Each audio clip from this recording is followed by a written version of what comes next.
आज माननीय न्यायालय के सर्वोच्च न्यायालय के दो स्टेटमेंट को बहुत ही खास रूप में देखा जाना चाहिए। पहला कि अराजकता फैलाने का किसी को अधिकार नहीं है और संविधान सर्वोच्च है। ये दो लाइन में ही मैं समझता हूं दिल्ली के मुख्यमंत्री को समझ में आ जानी चाहिए कि अराजकता शब्द सुप्रीम कोर्ट के तरफ से अगर आया तो सीधा सीधा वो अरविंद केजरीवाल जी को एक सबक है। Every matter has to be sent to the LG for knowledge, because only then he can exercise his power under the proviso of 4 to Article 239AA. That's very clear. It's only on matters that he disagrees he can make a reference.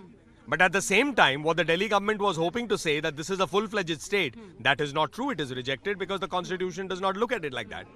The second argument that we have exclusive administrative or executive power, that is rejected too. So I think the lesson is to the government of Delhi and Mr. Kejriwal and the Aam Aadmi Party clearly that this is the scheme, you need to function in this. It is the national capital, it is a union territory, not a state. The LG is not like a governor of another state. You have to recognize his powers too.